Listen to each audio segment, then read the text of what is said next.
So last time I seen you, I probably weighed this much and I was having to go, I knew I had to go to the sauna and kill myself for about 14 hours.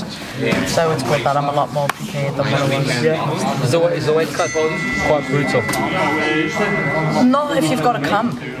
But like, we took the fight quite short notice, so then I just won a world title, fucked off on holiday, living it up, like me belts in Turkey with me, do you know what I mean? Yeah. Come back, I've been on the bevies all weekend at a Cage Warriors event and get a phone call in like 6 weeks, you're good to go. And I was thinking, oh, I've got 13 kilo to lose here, do you know what I mean? And I lost 12 and a half, so it was just the last pound I didn't get off. But it should be a weight cut. It should be like I should never have been as heavy as what I was. But where I didn't think I was fighting for another 7 months, I thought I can just enjoy being a world champion. Do you know what I mean? But it is what it is. Yeah, it is. How long would you need to plan? A fight camp. So obviously over here with your fights, and then like you say, potentially 7 months off. Yeah. How long would you plan? Ideally, if I wasn't injured or overweight, 6 weeks is long enough. We've known about this for about 14, and come fight, like, I'm not peaking now, but I could fight today. Like, I know I could make weight tomorrow and fight. So, I don't know, 6 weeks is the shortest you can do. 10 is good, but I like 12, and some people don't like 12, but if I'm injured or sick, I know I can afford to have a day off here or there and it not be detrimental towards me. Yeah. And one thing that was really interesting about your reaction to the loss back in May was that you've not shied away from speaking to any of the media, the public about it. And I thought it was a bit harsh that BT went to interview you directly after that fight. Yeah. One of the things that Joe Rogan has said is that he really doesn't want to interview people after a loss. Especially if they, not like a loss, but put to sleep. Like if you get knocked out or put to sleep, it's different. So everyone knew Gillian Robertson, my last opponent, was a bit of a banana skin, and I think it was like, stylistically it wasn't always going to be great, but if it went to the ground she was probably going to win, and if it stayed standing up I was definitely going to win. But when I got finished, like, I weren't never going to tap, do you know what I mean? So I've gone out, woke up and like I couldn't believe it. If I felt like someone had just died, like literally, I was like, my heart was hurting, my belly was sore, and I was like, I couldn't get to grips with this feeling. And then Layla Lee came and said, do you want to do an interview? Or the woman on BT was like, do you want to do an interview? And I went, yeah. And they like, really? Like they didn't, it wasn't pressed upon me. I went, right. I can't talk this much of shit to say I'm going to do this and do that, and then the second it doesn't go my way, fucking hide from everything. Yeah. Like you go out on your shield kind of thing, do you know what I mean? And I think with me, people appreciate the fact that I'm just honest. Like if I'm having a good day, you know it. If you're pissing me off, you know it. If I'm in the wrong, I'll let you know I'm in the wrong. So I just thought, if this would have happened to me a few years ago, I would have handled the loss in a terrible manner. But where I think growing up and coming through adversity, some people can like just pass a loss to the side. Like maybe someone like Diego Sanchez, who's been in the game for years, a loss, yeah, whatever, I'll be back in there again. But me, it was like, no chance, like this can never ever happen again. And in that interview I was like, I need to go away and it needs to burn, and I need to realise that this will never fucking happen again. And was that a period of you being in solitude, finding out sort of what makes you tick and how to deal with that feeling and that process on your own? Yeah, like it was from May 27th up until December 22nd. I was in a really bad place. Like I was faking it until I was making it, do you know what I mean? Like every day I put a fake smile on, I'd come in and I'd try and have the best session I could, and there was days when everything was going right in here. Like every day my performance in here was like, fucking hell, why didn't you do that in the fight, do you know what I mean? Yeah. But then like in the air, I was just, I'd like wake up crying, and I'd say to my mum or my nan or my girlfriends, I'd be like, I can't remember the last time I woke up and being happy. Like, I just really couldn't remember. I was like, oh, fuck, because how do you go from being this kid who's come from nothing, makes a splash on the scene, wins the world title, gets signed, hometown UFC debut, and then it's like, hang on, we're just going to pull the rug from underneath your feet because it was all too good to be true. Do you know what I mean? So what I have learned within myself in the last 9 months is I can't allow my happiness to depend on how my training's going, how my fights go, or how my relationship is in my personal life or with my friends. Like, for me to be happy, I need to be happy in myself. So I think that solitude was like pure meditation every day, non-stop manifesting on what I'm going to do to become the best version of me. And we had something called King of the Mat in here, where everyone in the club comes and rolls, and if you get subbed, you're off, and it's all the way until there's 2 people left. I ended up going with Rosie Sexton, just got given a black belt that night, and I was still a blue, and we rolled for like an hour, and I ended up tapping it, and Paul gave me purple, and I just burst out crying, and everyone was like, it's like I just received the black belt, because they'd seen what losing in that fashion did to me, like pure post-traumatic stress. You know, like I was going to sleep in real life and waking up when I woke up in the cage. Wow. And it was like, it just proper done me. And it just took me that long to just fucking sort my head out. But the second I got that purple belt, I was like, oh, I'm better again. And I went in actual fact, when I think about it, it was just fulfillment, lack of fulfillment, feeling like I was I hadn't achieved, you know, and like even in the time off, I'd gone and won jiu-jitsu competitions and done all this kind of thing, but to receive a belt in jiu-jitsu was that fucking prestigious. No one just gets a purple, do you know what I mean? I think it's something like 0.07% get the purple, 0.5 get the brown, and 0.03 get the black, do you know what I mean? Of people who start jiu-jitsu. So I don't know, that confidence now going into this camp, I was thinking, whoever wants to try and fucking take me down again, it's always been that thing of people put fear in me, like my ground game's not good enough.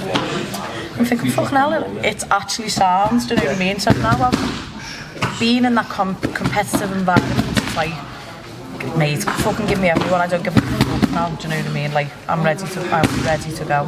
And having experienced that feeling, you know, of borderline depression from what you've explained from the past few months, do you think that ultimately, having felt that, has made you a stronger athlete, a stronger person mentally outside of the cage as well? How much do you think you've benefited from that in hindsight now? I think if you look at my life and you know what I've been through, it's like coming up through a tough system, through like home life was shit, but I always had sport and fighting as my outreach. Yeah. And I'd always overcome adversity in terms of stuff that wasn't me.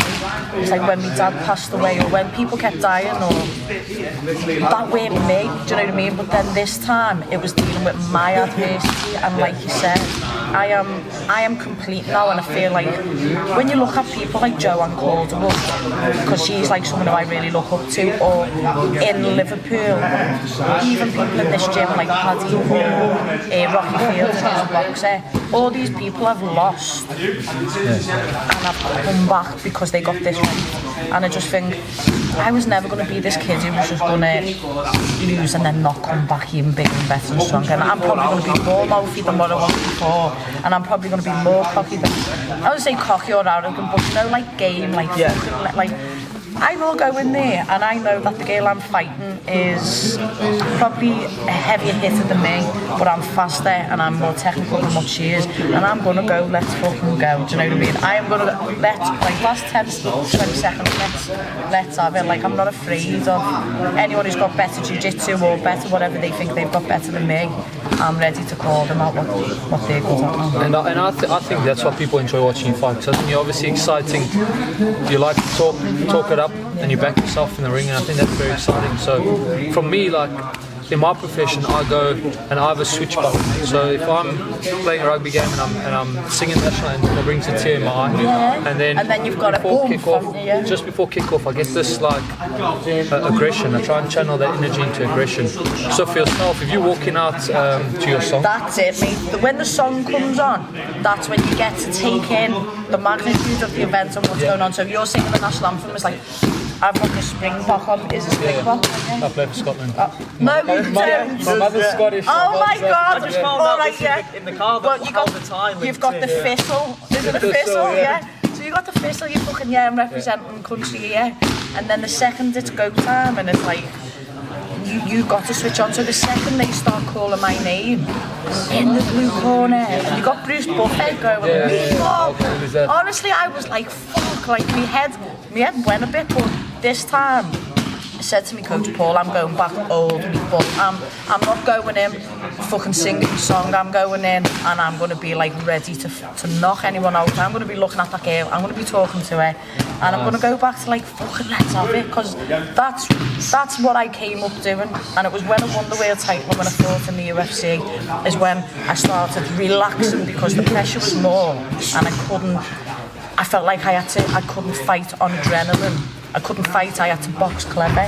But now I think, no, go and fucking kill. Do you know what I mean? You've got a 50 grand bonus there. Yeah. Like, I'm not waiting to see out first round. I'm like from the second my referee goes fight, I'm driving in.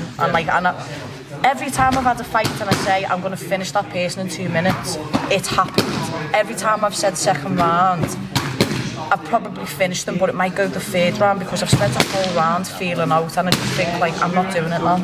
I'm not gonna bull rush and get knocked out or taken down, but I am like pressing from the off, and I'm not taking a backward step.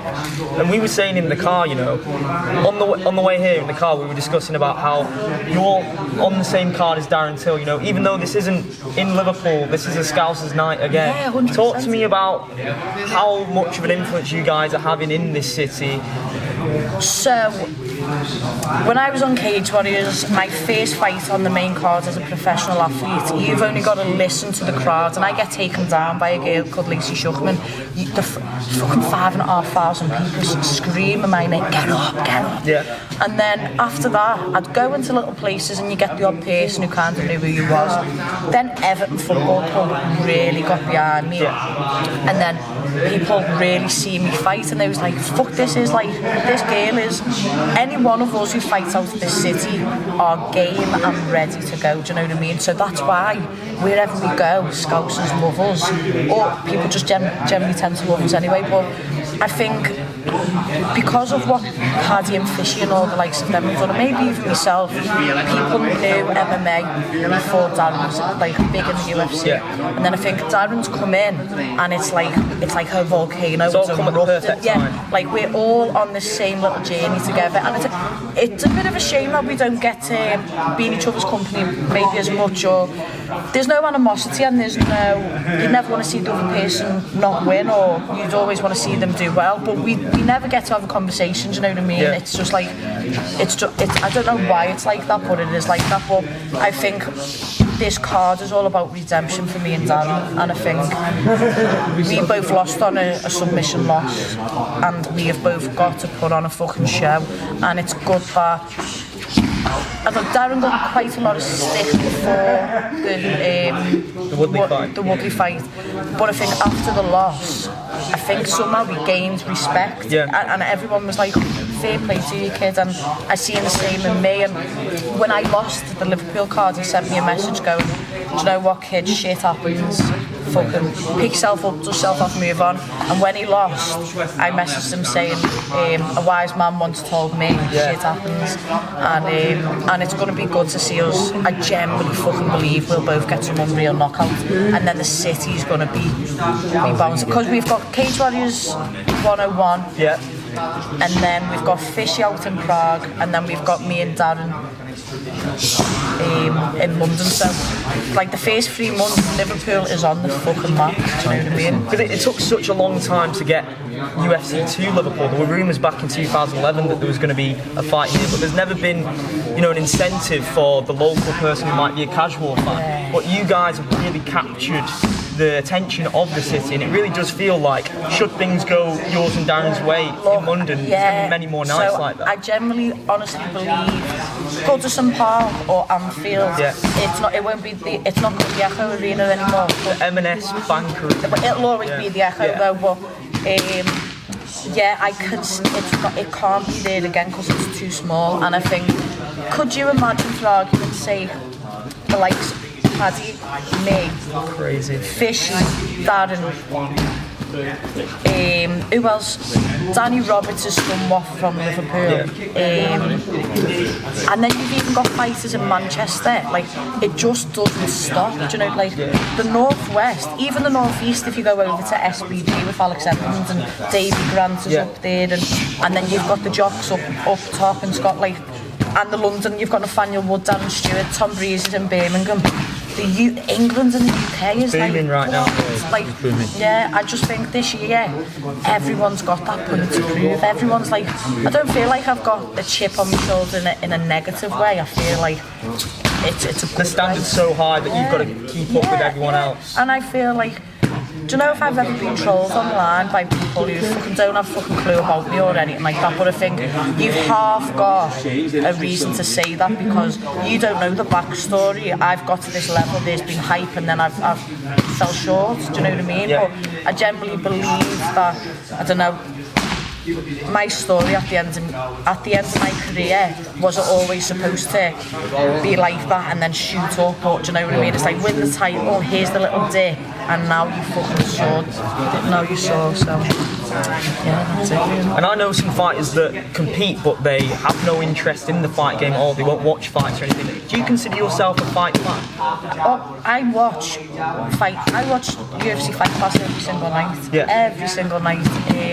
It's funny, like, my girlfriend Paige is a footballer, and we'll be bored, and she'll be like, watch this, and she'll start saying all these fighters to say, watch these. Yeah. Or she lives in Birmingham and I live here, and she'll text me the other day, fucking John Jones robbed Gustafsson there because she watched the first fight and she'd never seen it before. I was laughing my head off, like, you're funny here. But Paul Rimmer says I'm a massive student of the game, be it tutorials that you're watching on YouTube or books that you're reading or different coaching sessions that you're watching on Instagram. You've got to take all these little factors and all these little bits and try and like make that recipe to bake your cake, do you know what I mean? So you just take little bits from everyone, but if you don't, you're fucking stupid, do you know what I mean? Like, I don't believe you can, I don't know, there's going to be certain people who are going to fight and the second they leave the gym not want to think about fighting. Yeah. But I'm kind of like engulfed with it, and maybe also to me downfall, like when it weren't going well and the last couple of months. Still the only thing you can think about. Yeah, and it's like shit, like I was really like, I have to retire on a win. Yeah. Because I'm fucked up. Yeah. Do you know what I mean? No, that is hard when you have such a passion for anything in life. When things are great, it's amazing when it's the only thing you can think about because it's a constant success, but then when it's a negative, it does kind of engulf you. But you've come through the other side of that that's now. That's it, yeah, and I'm just, I don't know, I really say like Joanne Calderwood is the bit of the blueprint. Like she's had a tough couple of years, right, and now she's gone and everything's fell into place. The day I started my fight camp, I was training and Paul Rimmer went, what the fuck is this? Like, where does this come from? And I was like, personal life is fine, friendship life is fine. I'm really getting on with my mum and my family. My base, my backbone is fine. My weight's down. I'm fitter than I've ever been.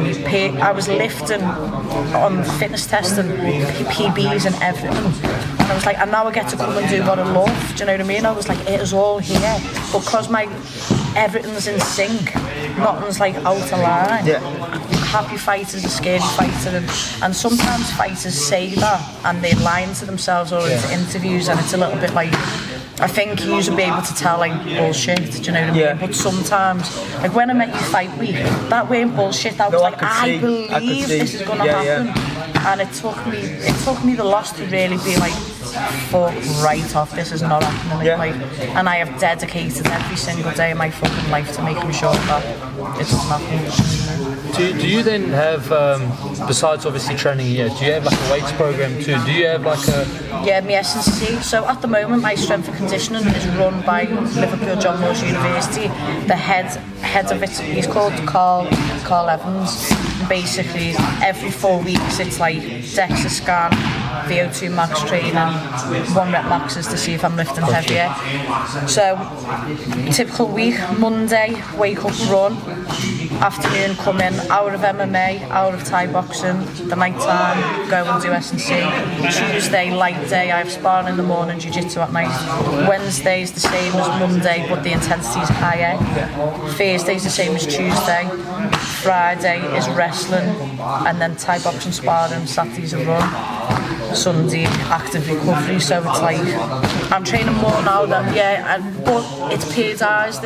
It is like Monday, Tuesday, Wednesday, Thursday, Friday, Saturday, Sunday, Monday, Tuesday. Yeah. But is that the same with your fight camp then? Let's say over the 12 weeks, will you do it? So I'll peak and then I should just. So here's my optimum, and we should just get me to there, and then come drop off fight week, I should drop back into that. So. And how often are you looking to compete this year? So I want to fight again before June, and then I've got 3 weddings, June, July and August. So I'd like, don't get me wrong, I'm not going to say no, but I would love to have them 3 months off. Even though I haven't been consistently fighting, it's been so much up here to deal with. Exactly. Get a fucking good win.